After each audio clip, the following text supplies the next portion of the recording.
Thanks, Rob, and thanks for sharing your story. Times like this, I wish I went first, actually.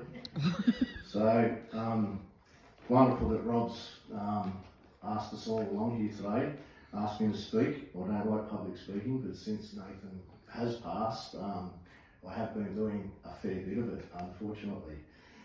Through that, but saving lives, obviously, is a wonderful thing. So, I've brought some words. So again, thank you, Rob. Ministers that are here today for your time, organ and tissue advocates for your time, and more importantly, the work that you have done and will continue to do, obviously, in saving lives through organ and tissue donation. Your invaluable contribution is incredible, assisting people through the organ and tissue journey, offering guidance, support, and strength for both the recipients and the organ donor families, along with all the mental aspects, health aspects that go along with us all on that journey.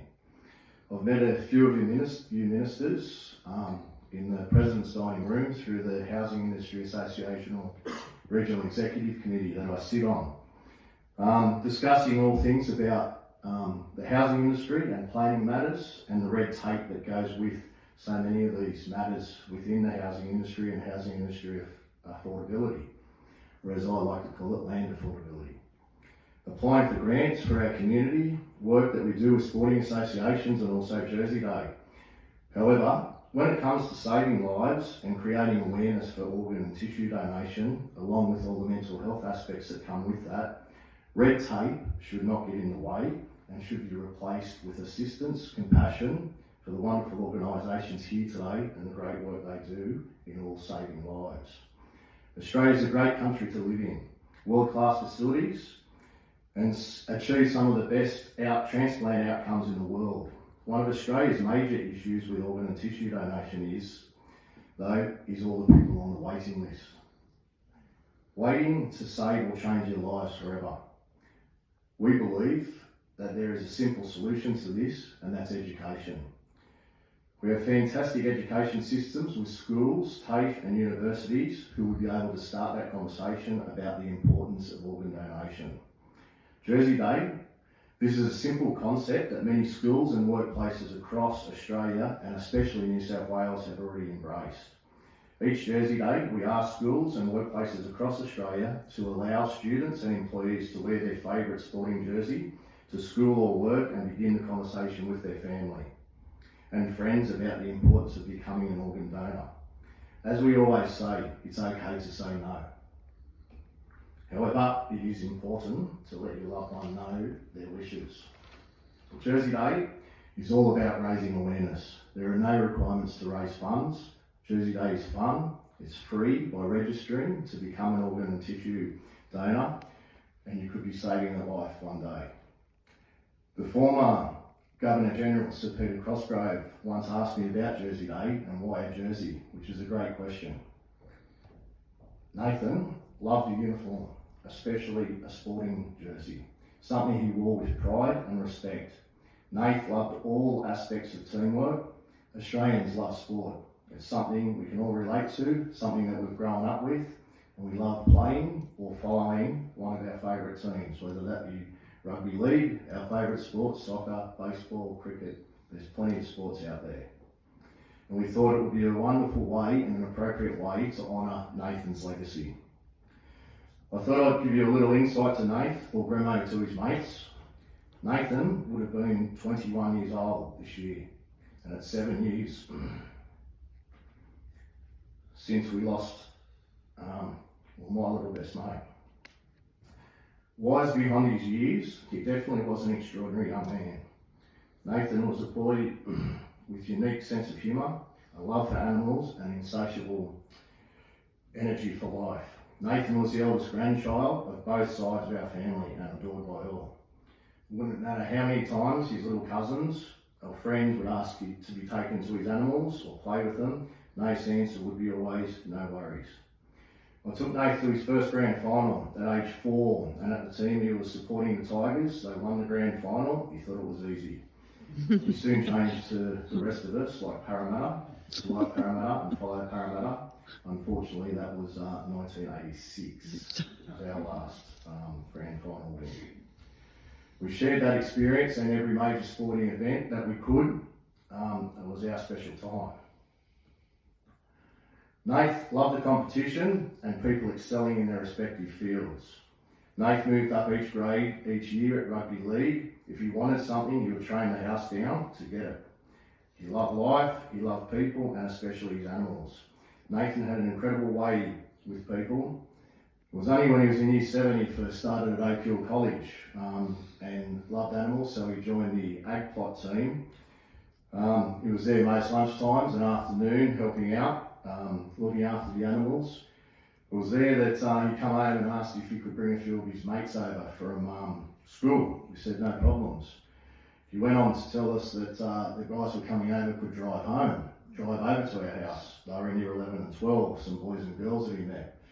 That's when myself and Kylie sat down with him and had a conversation to say, mate, you're in year 7, how in the hell do you know these guys? That's when Nate turned around and gave me a lecture and said, Dad, they're good kids, they don't smoke, they don't drink, they don't take drugs, they're really nice people. Nate was right. Those young boys and girls still come and visit us today. I know we've got the Minister for Terrigal here. That was Nathan's favourite place. Jet ski fishing, year 7, he ended up teaching these young men and women how to fish behind a jet ski.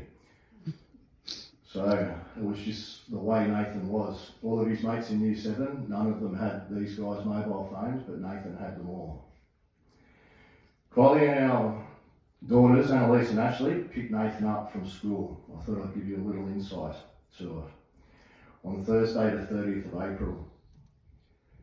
Many events that day, that fateful day, were out of the ordinary for Nathan. Nathan was doing mass tutoring on a Friday, and that's a powerful word, but he hated tutoring, especially on a Friday. We changed it to the Thursday. Nathan stayed back at school that day, so Kylie and the girls picked him up. On the way home, Kylie had to drop the girls to netball and then come back to the tutoring. We never left the kids alone with anyone. It's something that we always did as parents, protecting them. Unfortunately, Nathan got out of the car that day. Love you, Mum, were the last words Nathan said as he stepped from the car. Something that the girls will never forget and still coming to terms with today. Nathan was rushed to Westmead Children's Hospital and placed on life support. The next day, Friday, we were told Nathan was brain dead and asked by the doctors and nurses if we would like to donate his organs. We asked the girls, and it's all something that we thought Nathan would have wanted to do with his selfless and caring nature. It wasn't until the Monday, which seemed like an eternity, that Nathan actually donated his organs and saved 6 lives. We've been approached by many people since Nathan's passing about Jersey Day, thanking us for saving their lives or saving lives of a loved one. Families have also spoken to us about their decision that they had to make, and they said that was so much easier by Jersey Day and Nathan's story. Just having that conversation with the loved ones, going home, over dinner, over a football match, with their football teams or at school, and just having that conversation to see if your loved one wanted to be an organ donor or not. I thought I'd finish with a speech that Annalise, Nathan's sister, wrote in year 6 for the Voice of Youth. My Brother by Annalise Gremmo. 1,600 people waiting for the lives to be saved by a hero. I am the extremely proud sister of organ donor Nathan Gremmo. On the 30th of April 2015, our perfectly normal family life was shattered when my brother passed away in a car accident. Life will never be the same without him. 6 lives were saved as a result of Nathan's generous gift. Whilst we're in hospital, organ donation was the easiest decision that I helped make. We needed something good to come out of a horrible tragedy. Could you imagine being on dialysis 12 hours a day, being injected daily with insulin, having lungs that didn't work properly, and making you feel like you were drowning? or having a heart so damaged that it could stop beating at any second. We are lucky in Australia to have amazing organ transplant teams with doctors, nurses and research units that save lives. In 2014, a total of 1,193 people received the gift of life from 378 donors. World-class facilities that have achieved some of the best transplant outcomes in the world. However, only 50% of eligible families agreed to donate their loved ones' organs. This leaves over 1,600 people on a life-saving waiting list. I'm here today to encourage people to think about and discuss tissue and organ donation. It is easy as discovering the facts about organ donation, deciding about becoming a donor, registering a decision online, and most importantly, discussing your decisions with those closest to you so they are aware of your wishes. Nathan's legacy, our family has established Jersey Day. Each Jersey Day, we simply ask everyone to wear a jersey to school or work, and most importantly, have a conversation with their friends and family about organ and tissue donation.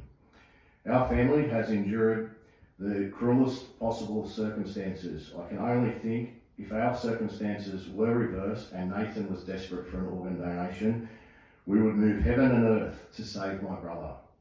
However, the reality is that we would be waiting for a generous organ donor family to save Nathan's life. I think everyone here would feel the same. I believe we all should live our lives the same way as my brother did, with his selfless, caring and respectful nature. I'll leave you with Nathan's last Instagram post, only hours before his tragic accident. You only live once, but if you do it right, once is enough.